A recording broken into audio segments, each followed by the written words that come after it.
So the next one we're going to look at then, as we advance forward, has to do with the question of how did complex life originate? How did it get started?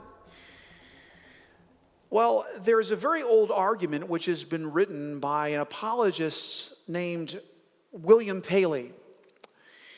In a very remarkable book, Natural Theology, apologist William Paley really penned his most famous argument. Roughly a contemporary of Charles Darwin, Paley wrote defending the concept of intelligent design. Describing the regular movements of the planetary bodies, he compared the gestures of our solar system to those of a great clock, arguing that the creation had been intentionally crafted and then set in motion through the hand of its maker. The book begins thus, quote, "In crossing a pasture, suppose I pitched my foot against a stone and were asked how it came to be. And then in response, Paley replies, I might possibly answer that for anything I knew, it had laid there forever. Well, Paley then questions, but suppose I had found a watch upon the ground and should be asked how the watch happened to be. Paley then writes, I should hardly think of the answer I had given before, that the watch had always been there. Well, Paley's argument really carries an unmistakable point. The watch, more than the stone, I think, requires ingenuity. No other explanation is able to account for the specified complexity of its design. Simply put, in the words of Paley, the inference is inevitable.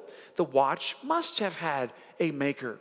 Well, today, Paley's argument is considered a classic amongst the wider array of arguments for the existence of God.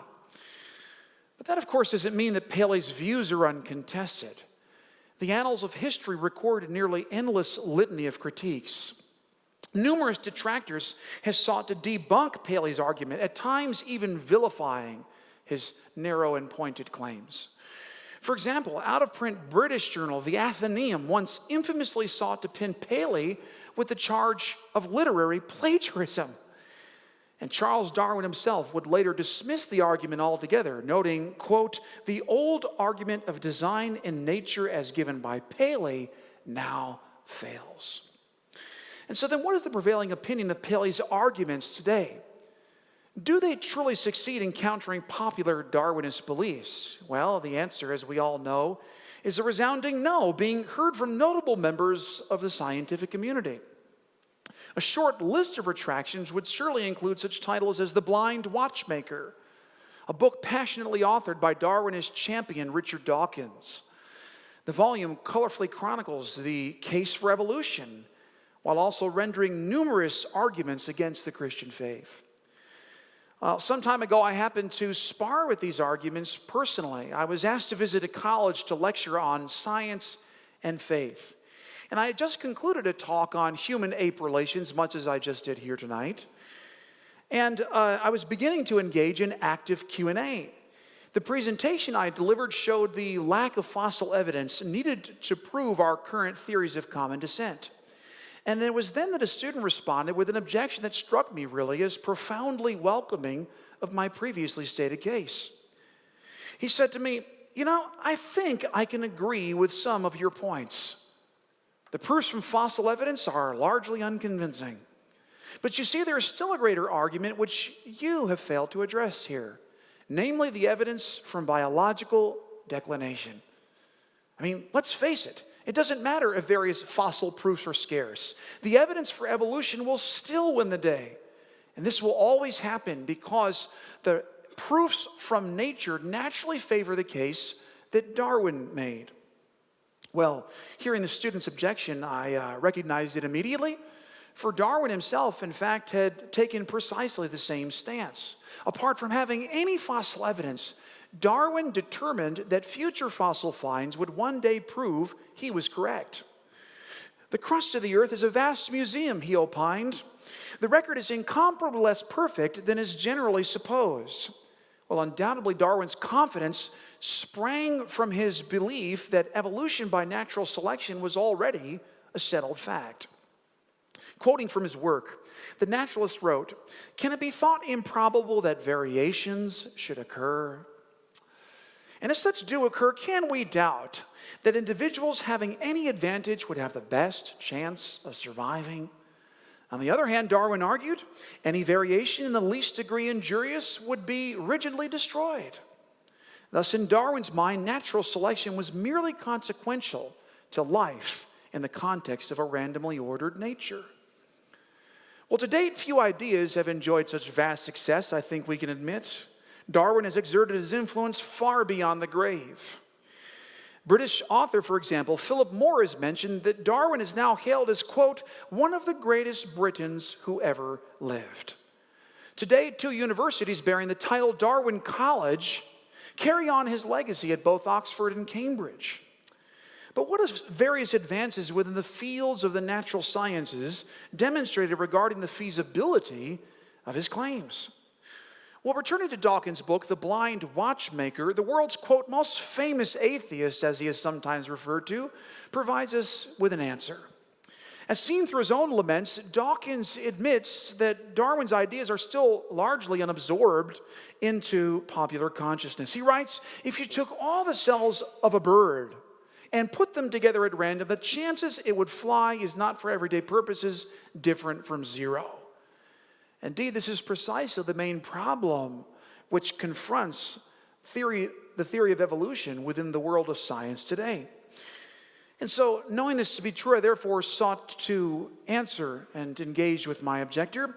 I attempted to help him see the problem with Darwin's views, because the challenge to atheism, in the words of Richard Dawkins, is developing an hypothesis that accounts adequately for complex design. In simple terms, we need to know, how did such diversity arise? Where did it all come from? How on earth did it all begin?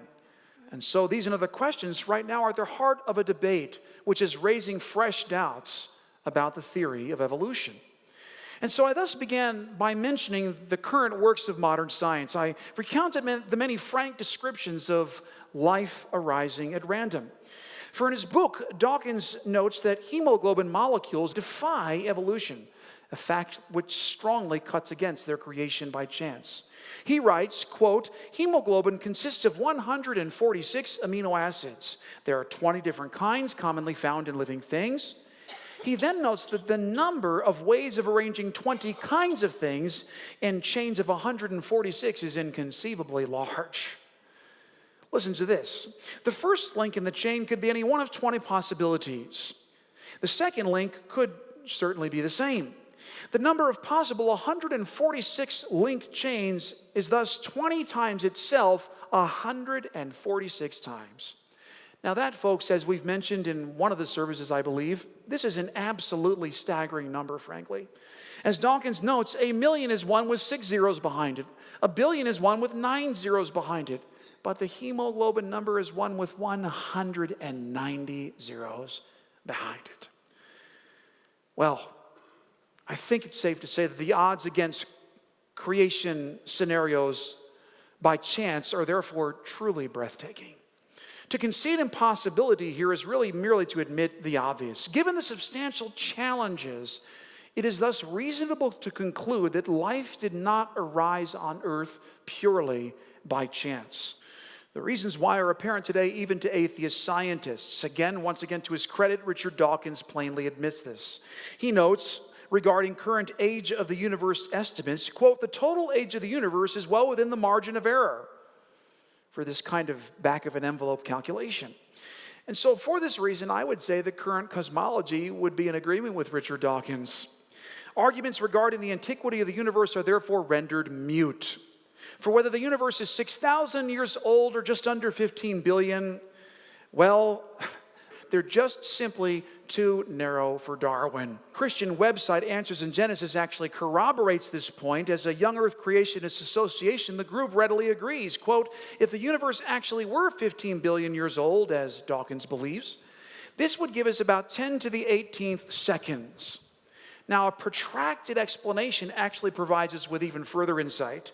For the same article notes, quote, there are about 10 to the 80th atomic particles in the universe. Now, if every second and every atomic particle were an experiment, this would amount to 10 to the 98th experiments. Again, not enough time for Darwin. So then how does Dawkins propose to meet such challenges? This is really an interesting question. If he's admitting that we don't have enough time for evolution, then why on earth does he still argue for it? How does he argue for Darwin's theory of natural selection, for example?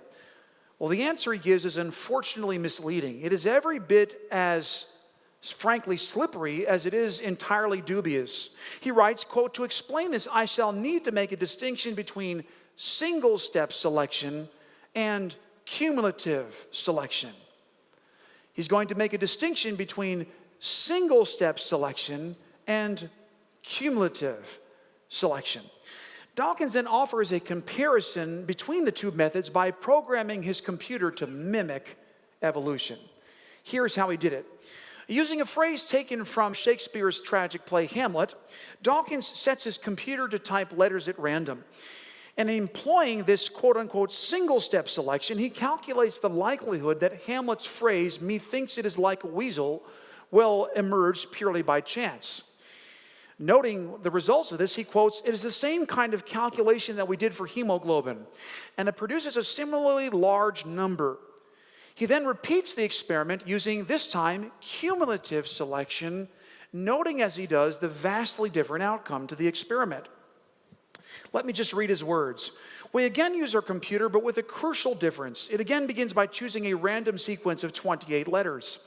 It now breeds this phrase, duplicating it repeatedly, but with a chance of random error, presumably to mimic this process of mutation."